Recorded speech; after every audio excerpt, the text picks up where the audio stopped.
This week I'm returning to an adventure and seeing if we can be practical with Zenithal.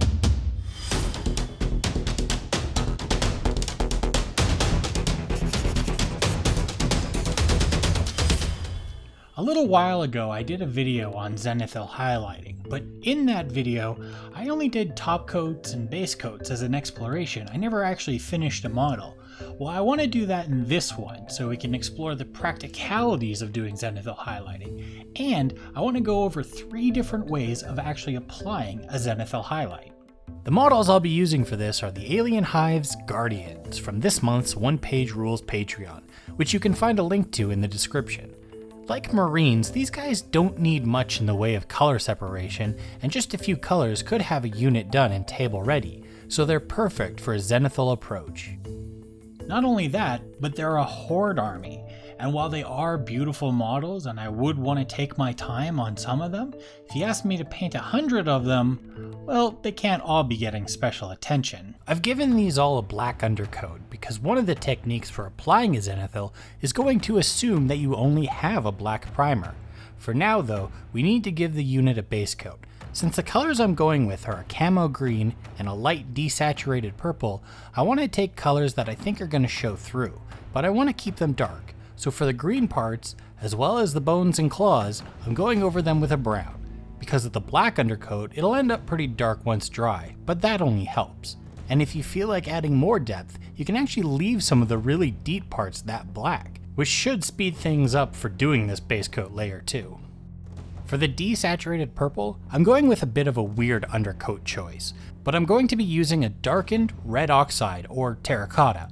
When it comes to purple, I wanted to do a harmonious color as a base coat, just so the transition is easier for the purple to go over. And on one side of purple on the color wheel is magenta. And I thought about it. A little further along is red though, so I figured a dark red would work.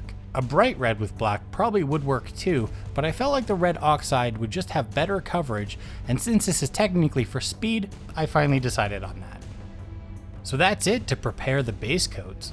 I printed these guys as a unit of 4, so I'd have all the variations for Grimdark Future Firefight.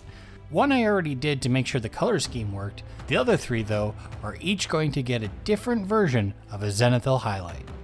Style number 1 is going to be the classic Zenithal from a rattle can, but since I don't have one myself, I'm going to simulate it with my airbrush. When applying Zenithal from a spray can, the commonly assigned way to do it is spray the model from a downward 45-degree angle from all sides. But I say you should be a little bit more picky. These back plates, for instance, if you were to do that, would end up completely covered in white still, but they fold over each other so well it'd be a shame to lose that perspective. So I'd actually only give it a single spray from a completely overhead angle. And on the front, since it's holding its gun in front of his chest, if you only did it downward from 45 degrees, you'd miss everything below his hips.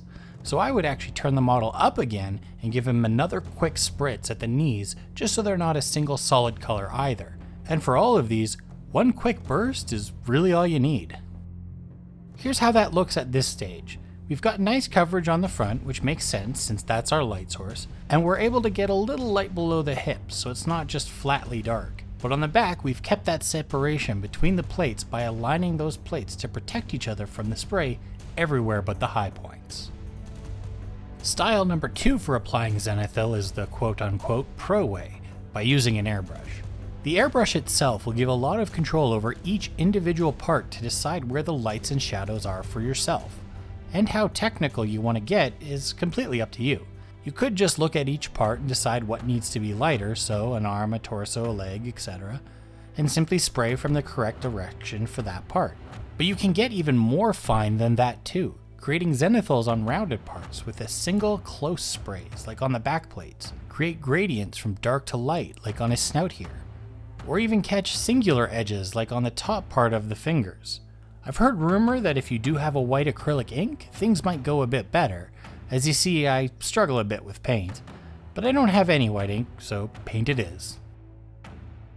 Unfortunately, this one's going to take a little more practice for us to get all the nuances of the abilities it can give you, and it does require an expensive piece of equipment.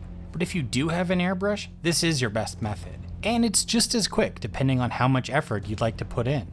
The other bonus is that since you have an airbrush, over or undercoat layers can be applied with it as well, speeding up the process just that little bit more.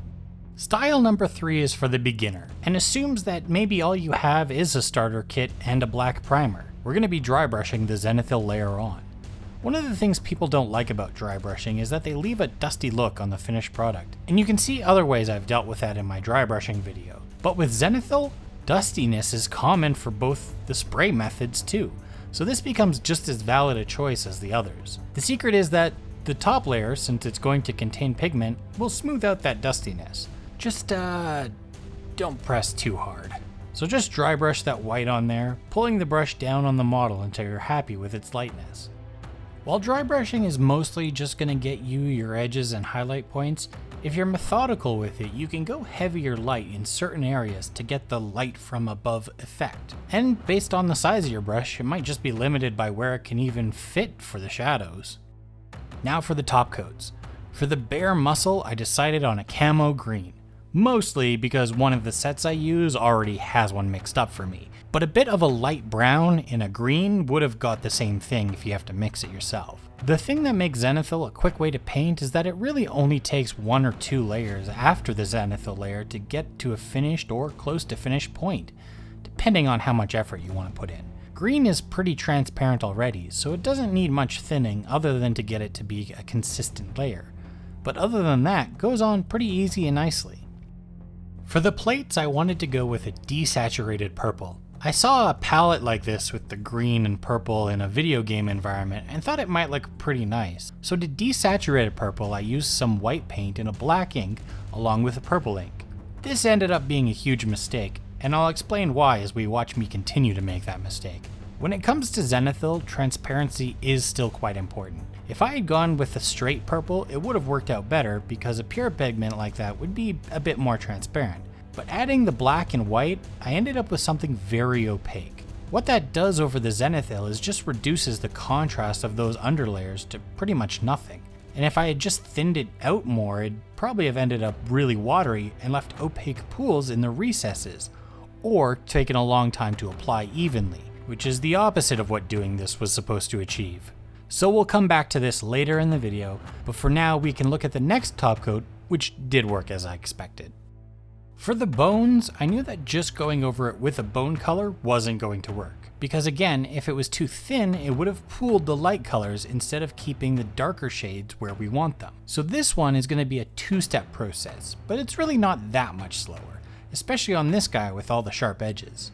I added some brown ink to the bone to make it a bit more transparent and give it some staining power, then just applied it in a thin and mostly even layer over the bones. This left us with a more harmonious difference between the white and dark browns we started with, but doesn't really turn the highlights into a nice bone color, just a light brown. So this is where step 2 comes in. Using those Zenithals as a guide, I can just edge highlight the bone ridges and claws, getting a more pure bone color, but still keeping the work done by the Zenithal. Some red in the mouth and bone on the teeth, and I had a finished model. Well, theoretically. I'm not blind, so I'm not going to pretend you are either. And we can both see that the purple just doesn't work. There's zero contrast. The whole point of Zenithal is to get a contrast fast, but I've got none and it looks horrible. I could have just repainted them and pretended none of this happened, but I'm keeping this in for 2 reasons.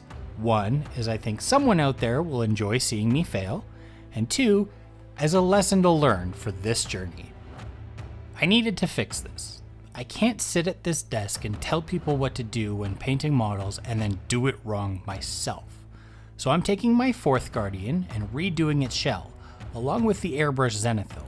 Properly thinned, the paint goes on a bit better and with less hassle than when I did it the first time. This is the first lesson to remember. It's just paint. And when it comes to painting models, mistakes aren't permanent. Hey, get that sappy music out of here. It's a painting video, not life lessons. Right. Some people have the perfectionism problem, where they continue to paint the same thing over and over until they get it perfect, and then get frustrated when it's not. I have the opposite problem, where I'll see something is bad, and then press on anyway as if it's not. But there's a healthy balance to be had somewhere in between those. I did a bunch of testing, as you can see on this guy's back, for mixes and colors that I can use to get what I'm looking for. And the winner was Dark Shade from Army Painter, along with some purple ink. They're both transparent, and the dark shade dilutes out the purple so it's desaturated, but the ink that is there stains the white of the Zenithal a bit, but lets the red of the undercoat show through. Plus, it's still a fast solution, so this is in line with the point of the video. Now where was I? Oh right, balance. Knowing your skill level is important to balance. That's not to say you'll never get better, that's the goal after all, to improve yourself, but when you know you can do better than what you did, but can't seem to, it gets frustrating. On both sides of that coin. When you want to paint like Sergio Calvo or David Aroba or Ben Comets, who I look up to, but fall a bit short, you can feel like a failure. But those painters have put in the time and learned the muscle memory and techniques that come with their style, which you get yourself from painting lots of miniatures towards the standard you want to achieve. So painting over your work over and over, expecting it to get better at each time, isn't going to help you improve. Just like leaving mistakes you know you can do better on isn't either. It's about that balance, knowing when you should move on to the next project, but taking the lessons you learn with you. Kinda like a journey. Speaking of leaving mistakes, I've got one more I need to clear up. Earlier I mentioned that white ink for Airbrush might be better, but I don't feel right saying that without trying it myself, so I rushed out and grabbed myself a white acrylic ink to try out.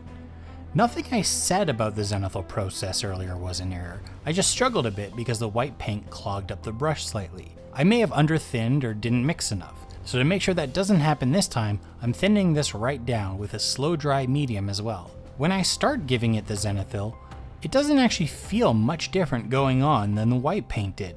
The only difference was that I had a bit better flow, but that meant I could aim and control it properly, which allowed me to layer it much nicer on those rounded areas, as I talked about before. The only other big difference was that the more I layered it in a single spot, the more satin that spot became, which, as it's an undercoat, also isn't a big deal. So I think in this case, white ink will give you an easier time preparing the airbrush for Zenithal, but a properly thinned and mixed white will give similar results. So here they are, all repainted and based. And you can see how I get the muted purple, but the red shadows like I was going for originally. And it didn't actually take any longer either, other than the fact that I had to do it twice. So the lesson of today's journey is that even when being quick and dirty just to get an army done, a bit of testing and practice is still worth it to start with, to improve both yourself and the final result. Oh, and some stuff about Zenithal, I guess. If you want to join me on other painting adventures, please subscribe to get notified. Until then, please enjoy your own miniature painting journeys.